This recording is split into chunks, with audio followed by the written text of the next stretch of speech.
Can you get like, I feel like this would be an extremely bad idea. I feel like 0G alcohol would be a very poor use of NASA's resources. You know, other space programs are available. It's something that Elon Musk is probably inventing, because that's the sort of useless shit he would. And I say inventing. Let me correct myself. It's probably something that Elon Musk, the billionaire Emerald fortune inheritor, is probably paying much smarter people to invent.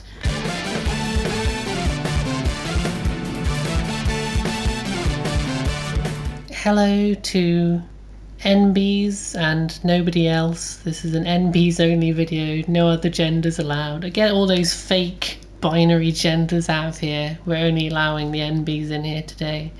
Well, alright, come on, you've convinced me. For instance, I myself am binary, so yeah. Welcome to my childhood, by the way. I am slightly bewildered that I am playing this on the 5th PlayStation, when way back when Toy Story 2 was one of my favourite PlayStation Uno games. Certainly one of the first 3D platformers I have any memory of playing a significant amount of, and I beat it multiple times way back in the day. Yeah, if you have, I think you can buy it separately, but if you have PlayStation Plus Premium like I do, because I'm a sucker, you can relive my childhood and possibly your childhood too by playing one of the most inexplicably good licensed games of the time. It's literally a 3D platformer where you play as Buzz, and the story is very loosely based on Toy Story 2, the film of which you may be aware. I like how they even have like the Metroid effect. If you go into the first-person shooter mode that this game inexplicably has, you can actually see Buzz like squinting to aim at all times. That's a very nice touch. This is the very first level. I'm primarily doing this video just because I haven't actually recorded anything in several months. I've had a vast amount of stuff going on in my personal life, to be brutally honest. I've got a lot of medical shenanigans going on. But I thought I would also test out this here microphone setup. I'm using my flatmate's giant USB microphone. One of the only downsides to it is it doesn't have a convenient mute button. And I historically constantly mute myself while I'm recording videos so that I can go and clear my throat and do all those sorts of things. What have I been doing today? Oh, today specifically, and by all means, tune out too much information, but I went to a, shall we say, beauty appointment, and now I'm letting my skin recover a bit from that, so now you know a little bit too much about me and what's going on in my life. Truthfully, let's be real here. If we're talking about PS1 games, a whole heap of PS1 games have aged not gracefully, and I'll throw some N64 games. You know, the whole early 3D era of games is a real sort of mixed bag now. A lot of, you know, which is kind of a symptom of it being a pioneering time. If you're wondering, by the way, what you have to do in these levels, no, there is one of my only gripes with this game is there doesn't seem to be a way, when you're in the level, there doesn't seem to be a way to see how close you are to collecting. There's 5 Pizza Planet tokens you have to collect in each level. You get one by getting 50 pig coins, I guess they're called. So you have to find any 50 pig coins, and there's more than 50 coins, so you can, which is nice, you just have to find a selection of 50. You get one by doing a special unique task in every level. You get one by fighting a mini-boss. You get one by collecting 5 toys. No, it's not always toy soldiers. What am I thinking? No, it'll be like Bo's sheep or ducks or something. You have to collect 5 of those. And I'm forgetting something really obvious now, but I can't remember what the other one is. I'm going to be brutally honest. I'm gonna find out. What I'm going to currently do, in order to air quote beat a level, you only have to get one of the Pizza Planet tokens, but it does that classic platformer thing, where you have to get so many tokens to unlock certain levels, including the final true ending of the game set on the plane. You have to get every token in the game to unlock the final mission, I do believe. I'm now suddenly doubting that. You definitely have to get most of them anyway, because I have beaten this game multiple times, and that's usually the part where I get bored and stop playing. It's like, I've done this before, I don't need to grind, essentially. If you just heard a whoopee noise, that was my phone, a little too close to the microphone there. This is the mini-boss of the first level. I'm going to wreck their shit. The robot's gender is not entirely clear. Robots can certainly have genders, as Data from Star Trek established. Do you remember when Data creates a child, and initially his child, who ends up deciding to be female, does not have a gender, and she has to like look at all these different bodies, and she eventually decides to choose a female body, and I'm like, that's some shit right there. Because even DS9, okay, so DS9 prominently features, this is now the Star Trek podcast that you're listening to, Deep Space Nine features prominently a species of literal shapeshifters, and yet does not really address they go into race shit with the shapeshifters, but they do not really address the gender question that shapeshifters somewhat raise. Like, Odo is unambiguously considered male. There are shapeshifters who are unambiguously considered female, but no one ever seems to go, wait a minute, what does that mean? What does that mean? It's also not very clear how they procreate, to be brutally honest, but anyway, I defeated the boss with my patented spin around it until it blows up trick. We are going to continue playing, because I am hardcore like that. I only play the most elite hacksaw video games suitable for 10-year-olds. You know, licensed games have always had a reputation for being quite bad on the whole, so it's always nice when there is a decent one. Like, I'm so shocked, considering how many licensing problems a game this old, based on a film franchise, could easily have. I'm kind of shocked that this is on Plus Premium as a PlayStation Classic, because genuinely it is, and I say that with nostalgia. I hate this fucking jump. Oh, okay. It has, even with the double jump, it has that like early 3D platformer thing where sometimes, I'm actually, to this game's credit, I'm also pleasantly surprised that it has that ledge grabbing mechanic where you can kind of mantle over things. Oh, here's one of oh, damn it. Now, if I was a cheating pile of shit, I could, and I assume this appears in the recording, if I was a cheating pile of shit, I could rewind. The classic games have this feature, like on the Switch, where you can rewind. I'm not going to be a cheating pile of shit. I cannot, however, be asked to go back up there again, because there's too much of this level to show off. Whee! I always like to throw him off ledges and then stop for the last second.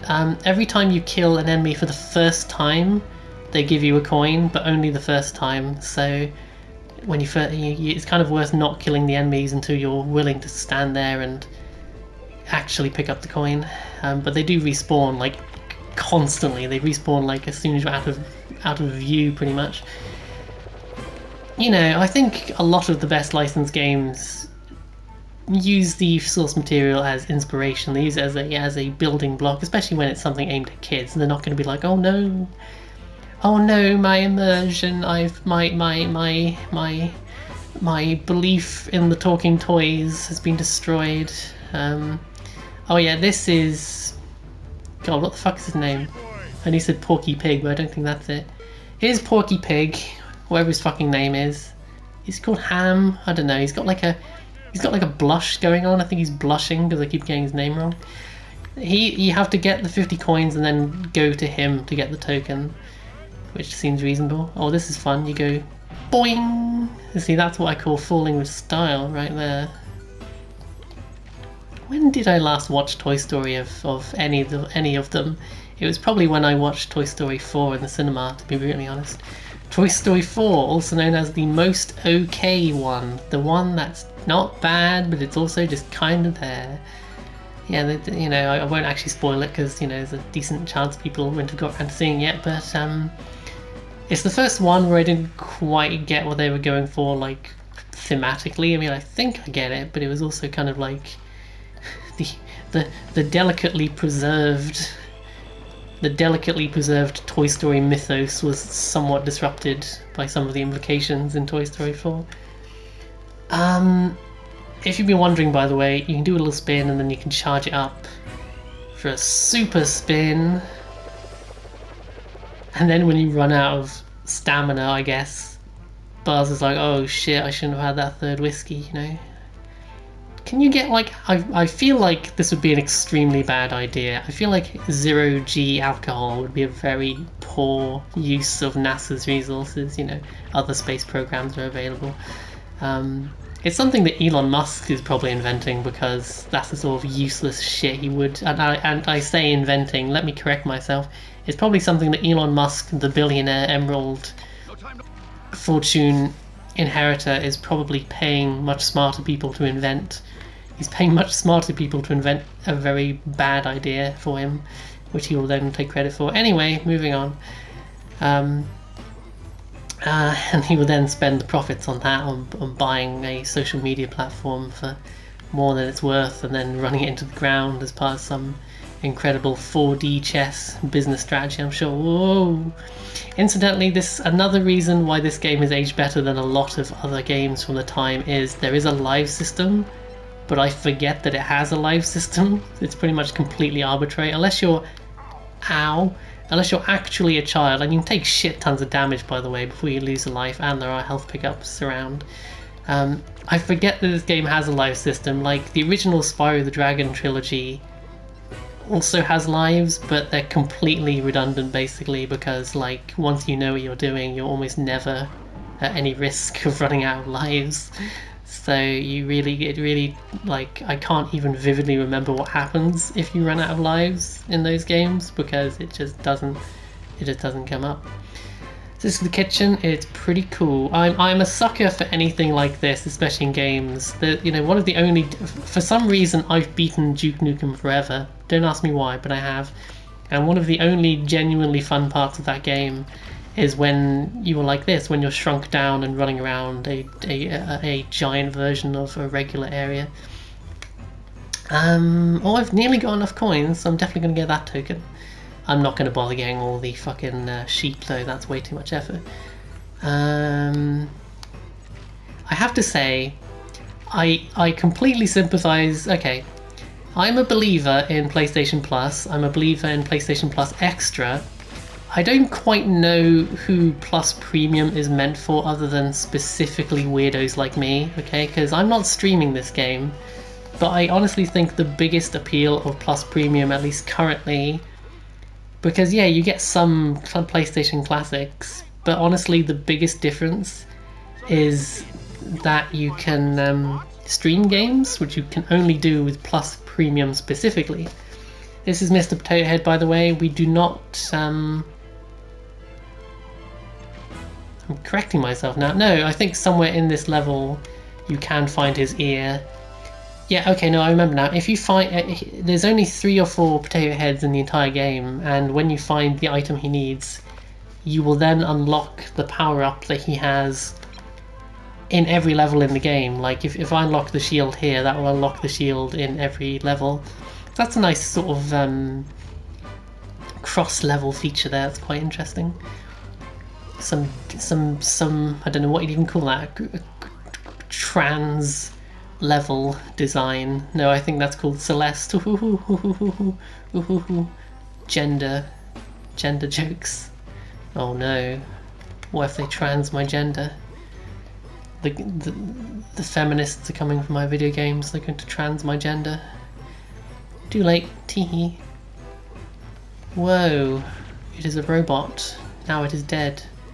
That robot had a wife and family. That I know Rick and Morty is a forbidden topic now, but back when I was obsessed with Rick and Morty, I still think my favourite Rick and Morty joke of all time is in the very first episode, where they're being shot at by these guys, and And Rick just hands Morty a gun, and Morty's like, I don't know, Rick, I don't know if I want to shoot them, Rick. I don't feel comfortable about this. And Rick's like, it's okay, Morty. It's okay to shoot them. They're just robots. They're robots, Morty. They're not people like you and me. So Morty's like, oh, okay. And Morty starts shooting at the like insect things that are shooting at them. Whereupon one of them immediately starts bleeding to death, and his friend is like cradling him, and he's like, oh God. Jerry's dying. Someone tell his wife and children. But Morty's like, oh, I don't think they're actually robots. Rick, I think I killed one of them. And Rick's like, I meant it metaphorically, Morty. They're bureaucrats. I don't respect them as people. Incredible joke. Incredible reenactment, I hope you'll agree, of an incredible joke. Look you, Porky Pig. Give me my fucking pizza token. Delicious. Delicious. I always thought Pizza Planet looked like the coolest thing in the world in the first. It was quite scary too, actually. There was quite some scary, loud things going on. I'm a very anxious person. Animated movies for children are enough to scare me. I think we'll round out today's short and impulsive video, because I actually need to go order Chinese soon, which is quite a burden, you know. There are a couple of races like this, and they're very funny to me that you on foot are supposed to outrace a car, but you in other levels you usually have a power up to do it, whereas this is the most bare bones simple. I like the racing music too. I am not going to... No, I've already fucked this up. He's already got around me. Okay, hang on. What's he doing? Is he like mocking me or something? He's kind of rubber banding to give me a chance. So the trick to these races is to, especially if you don't have a power up, is to just continually try and stand in front of him as he tries to pass you. Just physically put your body in the way. You can see these fucking robots respawn instantly. On the third lap, you'll probably, I might be wrong, but you might see that that robot will have already respawned. There we go, final lap already. This is definitely one of those games that felt much longer and much harder, so to speak, when I was a literal child. I can't even remember if it was me who originally owned this or my friend, or if we both ended up having a copy, but I do physically own a copy of this to this day. Oh look, there we go. I have defeated you, car. Oh look at you, you're having a tantrum. Pew pew pew pew. Well, if you're gonna be a prick about it, I guess I'll just fly away and declare victory. Quite literally, here I go. Oh, he's got one of those PS1 Hagrid faces, incredible. I'm probably not going to leave this screen, because on the main menu it actually has highly copyrighted, lawsuit inducing Disney music, so I'm not going to do that. It's got the You Got a Friend in Me song going on. But this has been, whatever the hell this game's called, on whatever the hell the PlayStation thing is called, it's pretty great. I mean, if you played it as a kid, or played similar games as a kid, then absolutely, you gotta give it a go. Yeah, I would struggle to recommend something this old to someone who's never played it before, but honestly, if you've got Premium already, give it a shot. I want to get back into doing video recordings more frequently, because I genuinely have had so much anxiety-inducing stuff going on in my life for a few months now that I've kind of neglected. I've been struggling to have a video in reserve every month, so I'd like to get back into that habit. And I think I'm going to go eat some Chinese soon, so fuck you if you don't have Chinese. There's something very funny to me about playing a kid's game and they're just swearing profusely during the video. Anyway, go get some Chinese. Other takeaways are available, but Chinese is clearly the best one.